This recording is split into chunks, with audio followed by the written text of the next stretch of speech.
Salut à tous, j'espère que vous allez bien. Le sujet de la vidéo d'aujourd'hui est particulièrement dur et douloureux, je préfère vous prévenir d'entrée de jeu.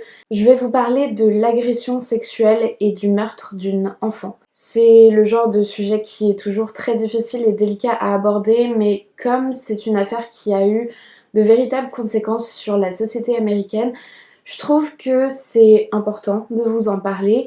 Voilà, je tenais à vous avertir avant qu'on commence.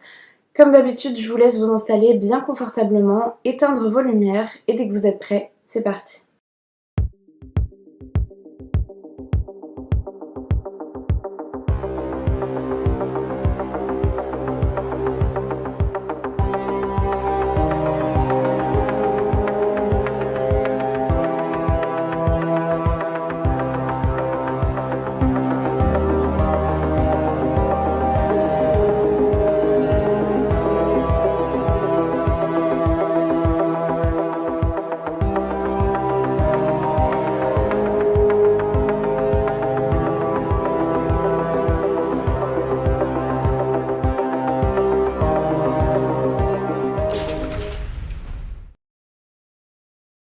L'affaire s'est déroulée dans le casino Prima Donna Resort dans la ville de Primm, au Nevada.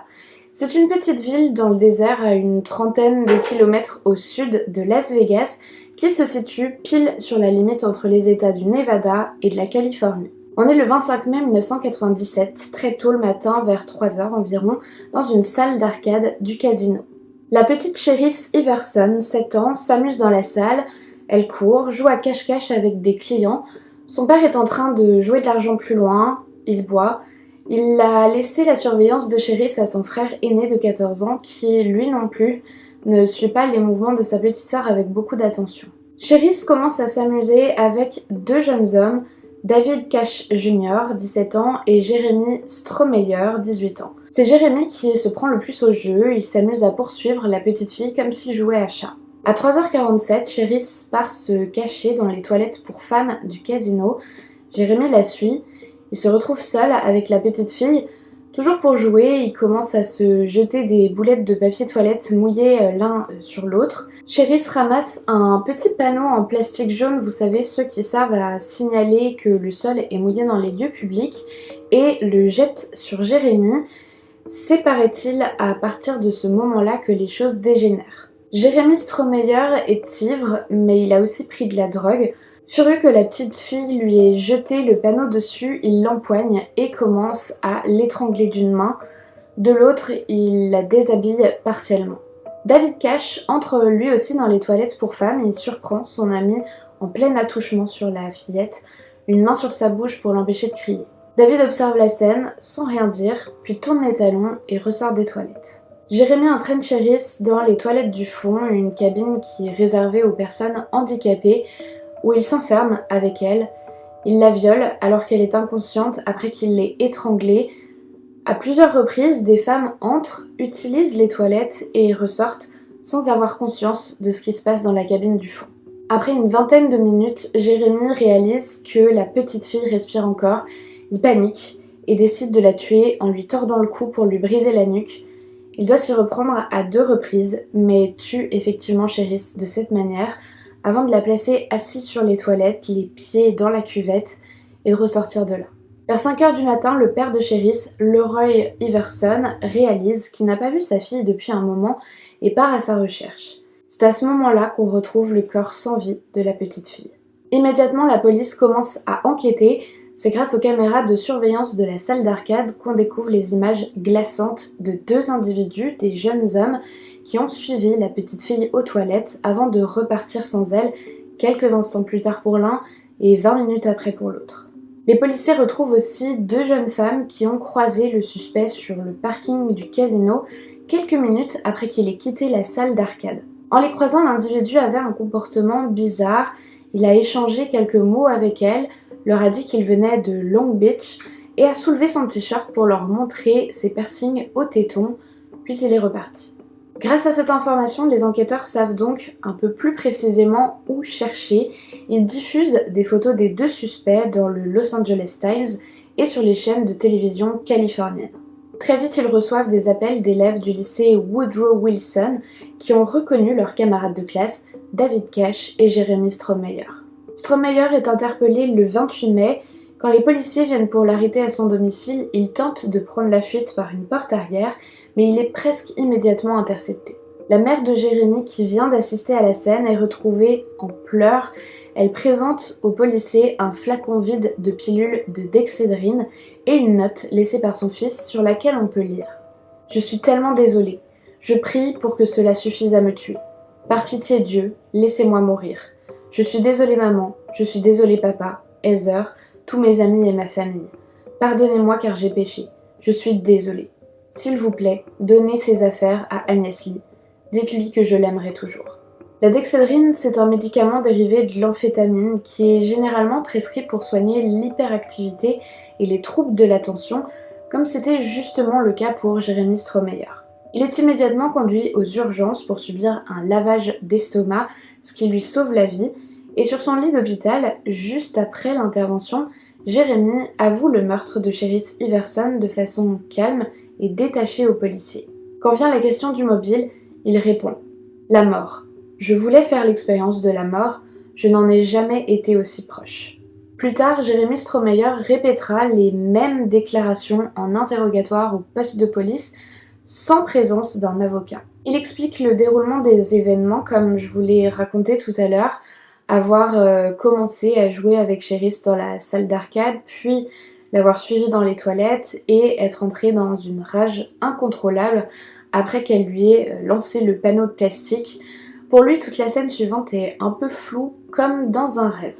Passons tout de suite au procès de Jeremy Strohmeyer, enfin, pas réellement le procès, puisqu'en réalité, il a été annulé quelques heures avant de commencer, mais je vais vous expliquer tout ça, et surtout tous les enjeux qu'il y a eu en amont.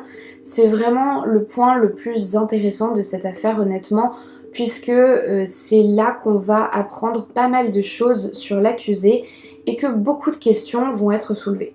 La défense de Strohmeyer a notamment été assurée par Leslie Abramson, dont vous avez déjà entendu parler si vous avez vu ma vidéo ou que vous connaissez l'affaire des frères Menendez. C'était elle qui s'était occupée de la défense d'Eric et Lyle, accusés d'avoir planifié l'assassinat de leurs parents. À ce stade, Strohmeyer était inculpé pour meurtre avec préméditation, kidnapping avec préméditation, agression sexuelle sur un mineur et agression sexuelle sur un mineur ayant conduit à des lésions corporelles importantes. Déjà, ce qu'il faut savoir, c'est que les avocats de Strohmeyer ont tout tenté pour faire sauter le chef d'inculpation de meurtre au premier degré, c'est-à-dire le meurtre avec préméditation. Pour ce faire, ils ont d'abord tenté de faire invalider les aveux de Jeremy, ceux qu'il avait fait juste après son arrestation, puisqu'il n'était pas accompagné d'un avocat à ce moment-là, et que aussi, selon eux, les policiers auraient profité de l'état de faiblesse du suspect après sa tentative de suicide. Cette demande d'invalidation a cependant été rejetée. Ensuite, la défense a joué la carte de l'état passager d'irresponsabilité induit par l'alcool, les drogues et un état de stress, ce qui aurait poussé Jeremy à se dissocier au moment des faits. Bon, généralement l'ivresse ou l'intoxication par des substances illicites, c'est pas franchement un bon argument au tribunal et c'est plutôt même un facteur aggravant, mais dans ce cas-ci, c'était quand même finement amené. Mais pour le comprendre, il faut que je vous parle un petit peu plus de qui était et qui est Jeremy Strohmeyer. Jeremy a grandi dans une famille extrêmement riche et très aimante avec lui. Il était, on peut le dire, un garçon complètement pourri gâté, ou en tout cas vraiment privilégié. Sa passion, c'était les avions. Il avait d'ailleurs sa licence de pilote et son propre petit avion privé pour vous situer un petit peu le niveau de richesse. Mais voilà, Jeremy était un enfant adopté à l'âge de 18 mois. Et ses parents biologiques, eux, étaient un peu à l'opposé de ses parents adoptifs. Ils étaient tous les deux des alcooliques et toxicomanes, et sa mère avait de gros problèmes psychiatriques. Lorsqu'il était tout petit, Jeremy a été confié aux services sociaux après que son père ait été envoyé en prison et que sa mère se soit fait interner pour la 50e ou 60e fois environ pour cause de schizophrénie. Or tout ça, les parents adoptifs de Jeremy ne le savaient pas. Et pour les avocats, c'est une faute grave de la part des services sociaux et du système américain, car pour eux, Jeremy avait des prédispositions aux addictions et à l'instabilité de façon génétique, qui n'ont pas pu être prises en charge puisqu'elles étaient inconnues. Il s'agirait donc pour eux d'une circonstance atténuante qui viendrait contredire la préméditation du meurtre. Jérémy aurait tué Chériss sur un coup de tête, sous l'influence des drogues et de l'alcool, pour lesquels il avait des prédispositions génétiques incontrôlables. Du côté de l'accusation, cette explication ne passe pas. On présente des éléments qui vont dans le sens de la préméditation. Sur l'ordinateur de Stromeyer, on a retrouvé un dossier contenant du contenu pédopornographique. Plusieurs de ses ex témoignent aussi et affirment que Jérémy leur a déjà demandé de se déguiser en petite fille lors de leur rapport sexuel. Mais l'accusé conteste, il dit n'avoir aucune attirance pour les enfants. Selon lui, les fichiers qui ont été retrouvés dans son ordinateur proviennent d'un email qu'il aurait reçu sans en connaître la source et qui lui aurait envoyé du contenu porno de toutes sortes sans qu'il n'ait rien demandé. Leslie Abramson va même jusqu'à dire que rien ne prouve que c'était Jérémy qui a téléchargé et enregistré ces documents sur son ordinateur. Selon elle, ça peut être n'importe qui lui aurait emprunté. La défense va également remettre en cause le déroulement des événements tels que les a racontés Stromeyer lors de ses aveux. Selon elle, c'est peut-être David Cash qui a tué la petite fille. Jérémy, lui, dit ne pas se souvenir de ce qui s'est passé aux toilettes du casino. La dernière chose dont il se souvient, c'est lorsque Chériss lui a jeté le panneau en plastique et ensuite il s'est retrouvé 20 minutes plus tard dans les toilettes avec la petite fille agonisante. Les faits qu'il a racontés lors des aveux proviendrait de ce que lui aurait raconté son ami David, ainsi que ce qui a été raconté dans les médias. Pourtant, aucune preuve concrète ne relie David Cash au meurtre. Tout ce qu'on sait, c'est qu'il est rentré dans les toilettes un peu après Jérémy et Chériss, et qu'il est ressorti quelques instants après. Et comme les lois du Nevada n'obligent pas un témoin de meurtre à rapporter ce qu'il a vu à la police, il est considéré comme innocent. Ce qui fait que, quand on en arrive au 8 septembre 1998, au moment où le procès de Jérémy Stromeyer devait commencer, l'accusé risquait la condamnation à la peine de mort et quelques heures avant le début de son procès, son avocate a décidé de plaider coupable pour lui. Cette manœuvre, elle évite qu'on passe par la case du procès puisque l'accusé lui-même reconnaît sa culpabilité et généralement elle est effectuée parce que la défense pense que c'est le meilleur moyen d'éviter la peine de mort. D'abord, le fait d'assumer sa responsabilité, ça peut être un petit peu mieux vu, et aussi ça évite que le jury ne soit confronté à l'ensemble des preuves et n'entende les plaidoiries de l'accusation. Donc enfin, on va dire que ça allège un petit peu ce qui pourrait avoir lieu lors d'un procès et qui serait extrêmement lourd sur la décision du jury. Donc, à partir de ce moment-là, il n'y a plus de procès, mais par contre, il faut quand même déterminer la peine qui sanctionnera le crime commis et qui a été reconnue par l'accusé. Le 14 octobre 1998, Stromeyer a reçu la sentence de 4 condamnations d'emprisonnement à perpétuité pour les 4 chefs d'inculpation qu'il avait reçus. Spoiler alert, il a fait appel de cette décision juste après, et je vous le dis tout de suite, avant de vous lire les quelques extraits de la déclaration qu'il a faite au tribunal après avoir reçu sa condamnation, comme ça, vous allez pouvoir vous faire votre opinion sur la sincérité ou pas de ses propos à ce moment-là. Le 14 octobre 1998, donc, voici ce que déclare Jérémy Stromeyer. Vous ne pouvez pas imaginer une vie plus inconsolable que celle que j'ai vécue depuis le matin tragique du 25 mai 1997. Je suis déterminée à vous faire savoir l'étendue de mon désespoir, de ma tristesse et de ma culpabilité. J'espère qu'au travers de ces mots maladroits, vous pourrez apercevoir au moins une partie de la honte et des regrets que je porte concernant ce que j'ai fait. Je suis hantée tous les jours par le fait d'être responsable de la mort de Chériss Everson. Je suis désolée pour ma part de responsabilité dans la tragédie qui est arrivée ce matin-là. Si on me donnait l'occasion d'échanger ma vie contre celle de Chériss pour la ramener, je n'hésiterais pas une seconde pour le faire. Rien de ce que je vais dire à propos de ces événements ne vous est présenté comme une excuse concernant mon propre comportement. J'accepte entièrement ma responsabilité dans les crimes commis contre Chériss Everson. Mais si des gens peuvent comprendre, comme je l'ai compris, pourquoi c'est arrivé, alors peut-être une tragédie similaire pourra être évitée et des enfants comme Chériss et moi pourront éviter de voir leur vie détruite. Le matin du 25 mai 1997, je buvais de la bière et j'errais dans les casinos et les salles d'arcade avec David Cash. Tout ce que je le voyais au travers d'une brume d'alcool et de drogue. Je crois que j'ai fait un blackout pendant un moment. Est-ce que vous pouvez imaginer ce que ça fait d'ouvrir ses yeux, de ne pas savoir où vous êtes ni comment vous êtes arrivé là? De vous retrouver soudain à regarder une petite fille à moitié nue, agonisante. Pouvez-vous imaginer la peur, la panique, la nausée qui vous traverse quand vous réalisez que, sans savoir pourquoi, vous avez quelque chose à voir avec l'agonie de cette petite fille, bien que vous ne vous souveniez de rien. Voilà ce qui m'est arrivé. Je voudrais pouvoir revenir en arrière et sauver Chérisse. Après ce matin, plus rien n'avait de sens. J'étais frappée par les remords et la nausée, car je savais que cette petite fille était morte par ma faute.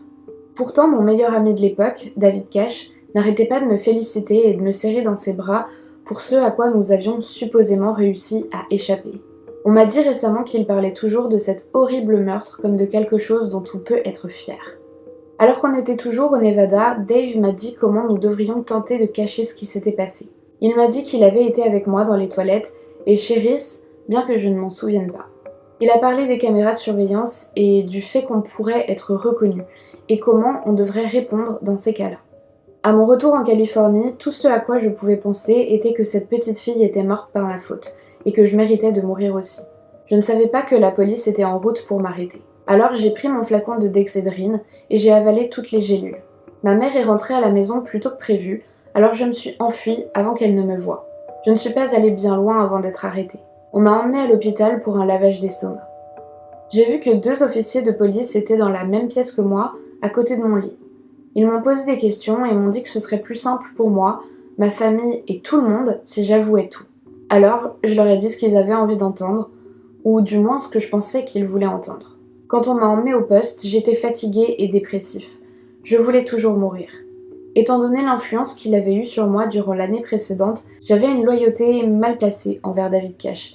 Et comme nous en avions discuté, je l'ai protégé en prenant toute la responsabilité sur moi.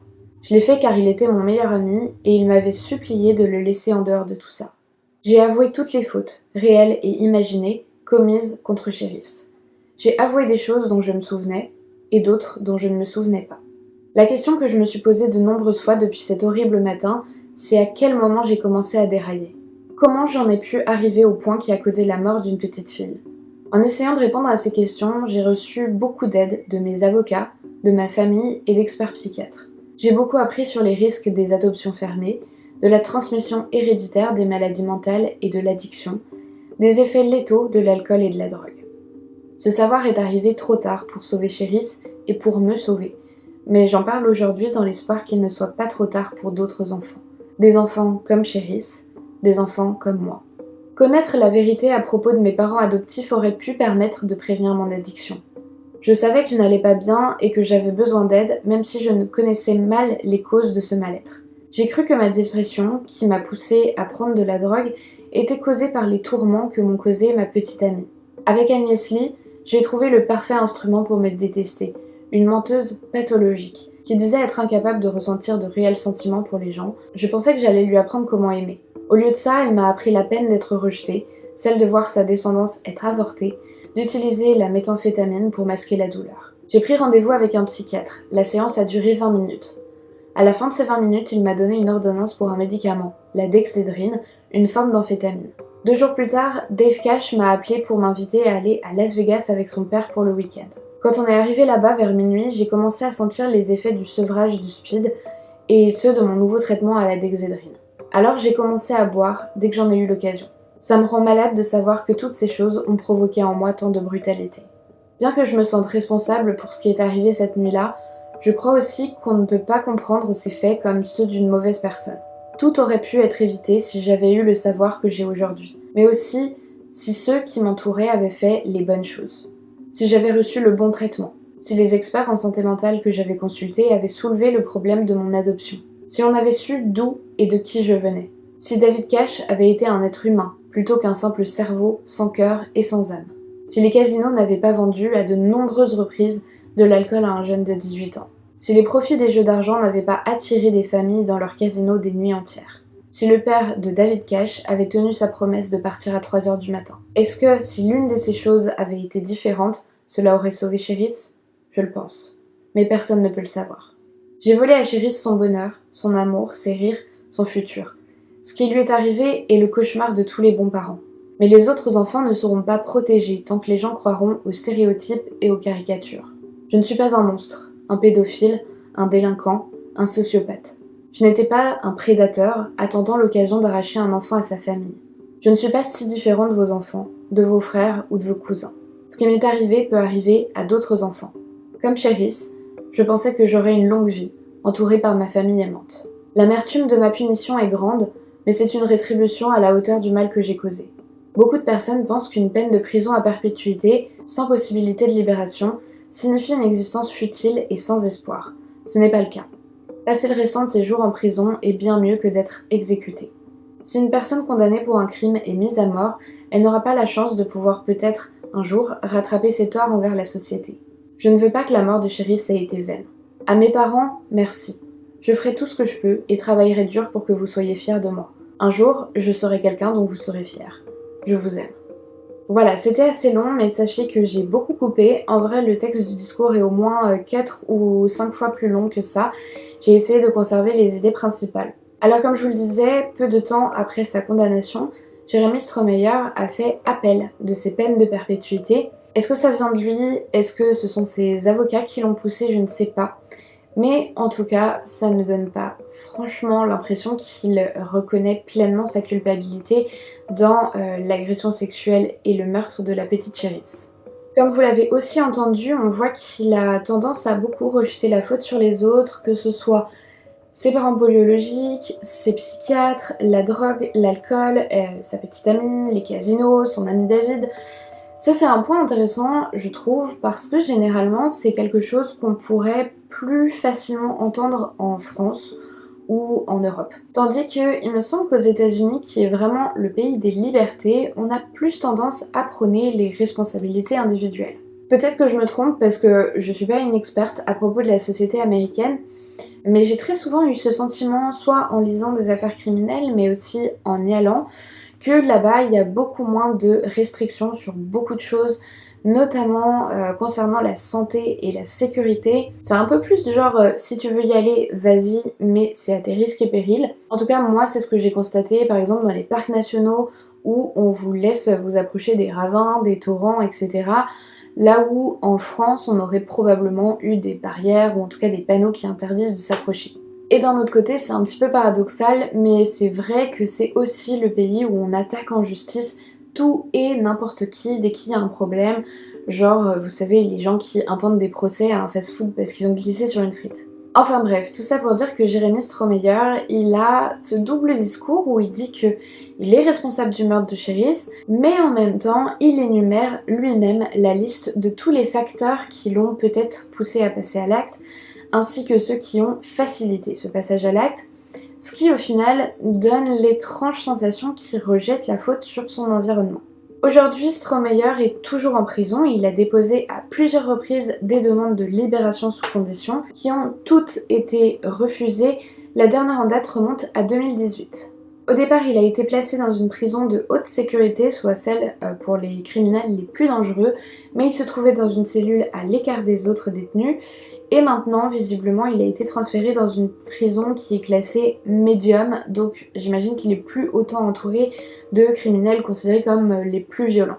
L'affaire du meurtre de Cherish Iverson, elle a fait bouger beaucoup de lois dans le Nevada et en Californie, où de nouveaux amendements obligent désormais tout témoin direct ou personne qui suspecte le meurtre, l'agression physique ou sexuelle d'un mineur à aller prévenir les autorités, ce qui semble évidemment être du bon sens, mais qui fait qu'aujourd'hui, si une personne sait quelque chose mais ne parle pas, elle peut être considérée comme complice et condamnée, alors qu'à l'époque, c'était pas le cas, et c'est ce qui a permis à David Cash de s'en sortir.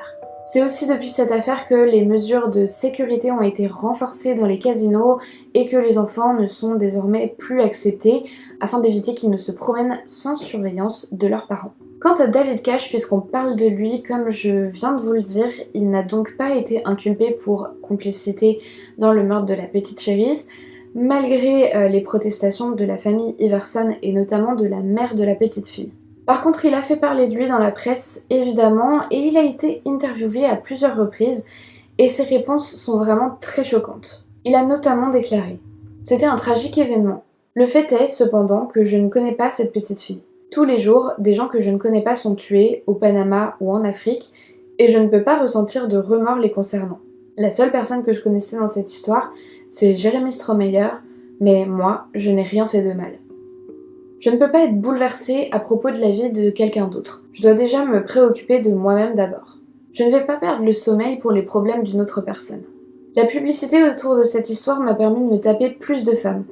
Je ne suis pas idiot, je vais me faire de l'argent avec tout ça. Ces déclarations n'ont certainement pas aidé Cash à se faire oublier, ni à s'intégrer par la suite dans sa nouvelle université à Berkeley, où plusieurs étudiants ont manifesté pour qu'il soit renvoyé, ce à quoi l'université a répondu qu'elle ne pouvait pas, puisqu'il n'avait été condamné pour aucun crime.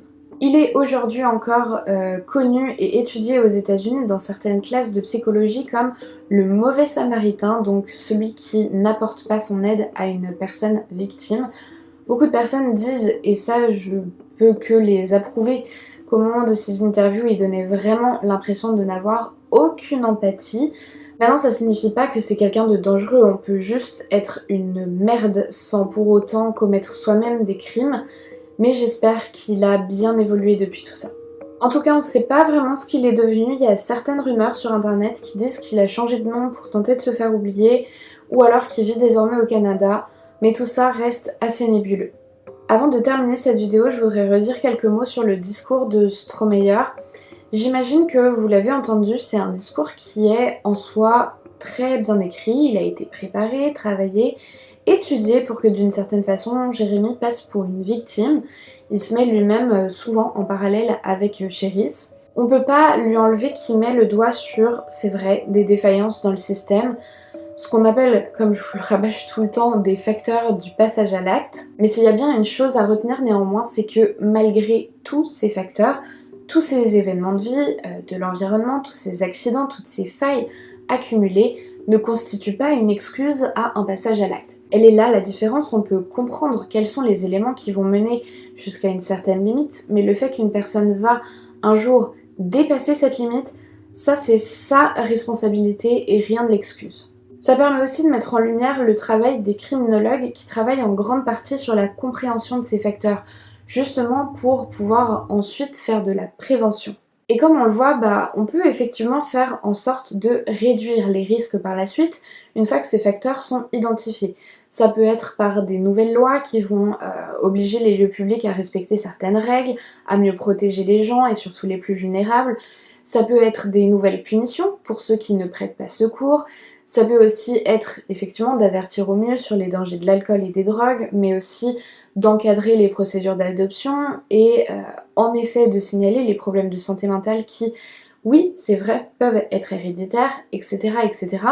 Tout ça c'est de la prévention, ça veut dire que plus on la développera, plus on va combattre et probablement réduire un certain nombre de facteurs de risque. Ça ne veut pas dire qu'on arrivera au risque zéro un jour, mais Jérémy Strohmeyer avait raison dans son discours d'insister sur tout ça, parce que ça a vraiment son importance.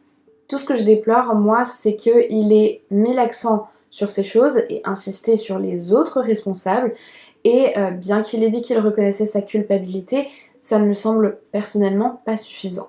Vous savez, c'est un petit peu comme les personnes qui s'excusent et qui enchaînent avec un « mais » derrière, ce sont pas des vraies excuses. Alors peut-être qu'il a changé depuis le temps, et je l'espère honnêtement, mais ça, on n'en saura rien. Je sais pas non plus comment s'est reconstruite la famille Iverson après ce drame. J'ai une pensée évidemment pour le père de Cherise qui, soyons clairs, n'aurait jamais dû emmener sa fille de 7 ans dans un casino et la laisser divaguer jusqu'à 4-5 heures du matin. C'était complètement irresponsable de sa part, mais ça justifie pas de perdre sa fille dans de telles conditions. À la limite, peut-être qu'on aurait dû lui retirer sa garde le temps qu'il se responsabilise, mais en tout cas pas ça. Et je pense aussi au grand frère de Cherise qui lui-même n'était qu'un gamin de 14 ans quand c'est arrivé et qui a dû grandir avec un sentiment de culpabilité horrible. Je pense à toute cette famille qui a dû être complètement brisée après une telle horreur. J'espère vraiment que la vie a été plus clémente avec eux par la suite. Voilà, je vais m'arrêter là pour cette vidéo. Honnêtement, c'est pas un sujet facile à aborder. Non pas que les autres affaires dont je vous parle ne me touchent pas, hein, évidemment, mais dès qu'il est question d'enfants, de pédophilie, je sais que vous allez être nombreux à être bouleversés, que certains d'entre vous ont pu avoir à subir des agressions sexuelles par le passé et que c'est quelque chose qui est toujours sensible à juste titre. Alors j'espère que cette vidéo n'a pas été trop éprouvante pour vous et que vous avez pu en retirer quelque chose de positif dans toute cette histoire, que ce soit une nouvelle connaissance, peut-être un nouveau questionnement sur le monde, sur notre société, ou juste un moment à déconnecter. J'espère que je suis pas maladroite quand je vous dis que je trouve que ce sont des sujets que moi je trouve intéressants. J'espère que je suis respectueuse dans mes propos et si j'ai pu ne pas l'être à un moment donné, sachez que c'est vraiment pas volontaire de ma part. Allez, cette fois je vous laisse, je vous dis à très vite pour une prochaine vidéo, je vous fais plein de gros bisous et puis en attendant, n'oubliez surtout pas de rallumer vos lumières.